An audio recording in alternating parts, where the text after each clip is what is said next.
have two methods of flattening him out. Take a step or underhook his leg. But there are other things that underhooking his leg can be advantageous for you. Let's talk about that. So, I want to get chest to chest, that's the whole goal. Carl's on the side, I want to flatten him out. So, we have three different methods. Is the knee here? Is it here? Is it there? Okay, if it's just more in the shoulder, I lift my knees off the mat so he's carrying my weight. He'll probably be controlling my hand. I'll split that and then I drop down in. So Carl has the underhook. I'm walking out, just doing the same stuff as before. I like this hand for base. If I feel him turning onto the side, I can take the step or I can underhook. So we know we can flatten him out. That's one thing. Okay? People that haven't been doing jiu-jitsu that long, if I have Carl flat and I'm here, he might make the mistake of opening his legs and then shrimping to get onto the side. Does that make sense? If I have the underhook and he opens his legs, I'm out. Does that make sense? Better players will keep the triangle and they'll kind of stretch with their underhook and then they're kind of getting onto their side just with the turn of their body. The other thing the underhook stops is the bridge, obviously. So if I've underhooked the leg, well, say I don't underhook the leg. So if I am quite close, this is why I want to keep this leg way out wide. I've seen a lot of this. You can turn the hip, all right, and then he bridges at no base. But notice the way when Carl bridges, he uncrosses 2 feet on the mat. If I have the underhook and he goes to uncross the bridge, just backstepping out, he only has one leg on the mat. So I'm winning. Another thing we could be thinking about is if he makes the triangle on the legs and I have the underhook, sometimes you get people that when you walk heel toe, they're pinching that hard that you just can't free your knee line. So that hand that has the thigh or the hamstring, I just put it on my knee. And now I'll use that, my forearm, as just a lever to prise my knee free. So from our position, if I have the underhook, Carl's made the triangle super tight, okay? And I feel that I just can't free my knee line, I can put my hand on the knee and then use that, try to keep the knee line, Carl. I'll use that to force it. And now when my knee's free, we're either going to mount or he's pushing on my knee. That's the usual story. Probably another problem you can come up against, okay, is when they try to go to deep half guard. So say we're playing knee shield. Carl's playing his knee shield position. Nothing's really changed. I put weight on him. I cut the angle.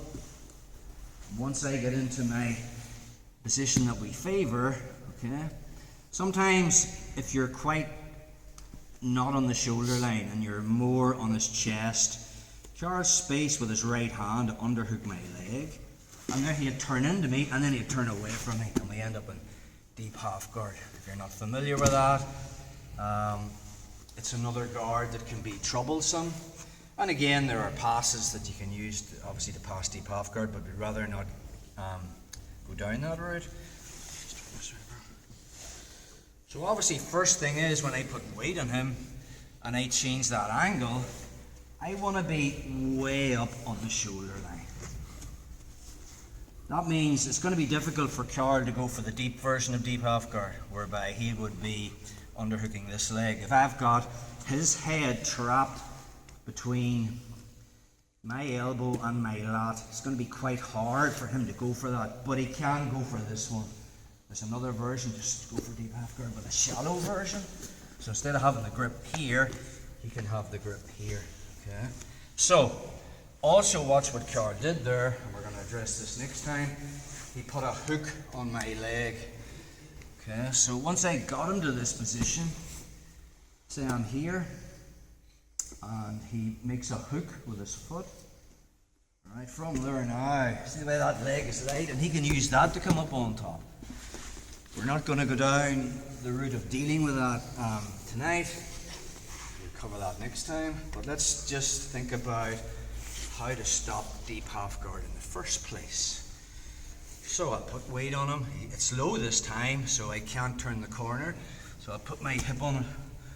Okay, once I have my hip on it now, it's easy because I've removed that knee that was in my belly. Now I drop into my position. If he knows jiu-jitsu, he's putting me in half guard. We're walking out, we're doing all our usual stuff. So if I start to feel him trying to get the deep half guard, my right hand's coming underneath and underhooking the leg. I have head control, but now he's going to try and come underneath and turn into me. He'll probably give himself a hernia. Notice the way when he goes to deep half guard, he has to turn into me, alright, and then turn away. Does that make sense? Very hard to turn, even if I haven't got this, he turns into me. So we know now we can use the underhook to flatten him out, but when he goes to deep half, can he turn away? Well, if I'm keeping this leg, he needs this down. So your underhook can also be a useful tool to stop the person going to deep half guard on you. I know several guys have mentioned it when they're trying to play this, when they spar, that they're constantly getting put into deep half guard with the higher grades that probably know deep half guard. So think about when we get into our position where we want to pin him, okay? So again, put weight on him, knee slightly low, so I'm going to turn my hip, but now I want to get sideways. He gets his grip on my leg, nothing's changed. Get to the shoulder line, okay? Walk up, put weight on him, elbows off the mat. I'm on my toe, okay? If I feel him turning onto my side, he can't take the step, but we can also underhook. Okay, so if Kjar's now going to try to get the deep half guard from there, it's difficult. But also, when he's trying to do that, alright, his legs are open. So I'm not going to just, the minute he uncrosses his triangle on my legs, just turn this way, bro, we're out. Because we want side control. So say he has this, I'm here. If I feel him trying to come underneath me, anytime his legs open, or anytime he makes a hook here, I'm just lifting this higher, and now I can flop them out. Again, because I have an arm inside, there is a triangle you can go for. Push my head up here. So, probably from there, I wouldn't dither here. I would move to north-south. Okay.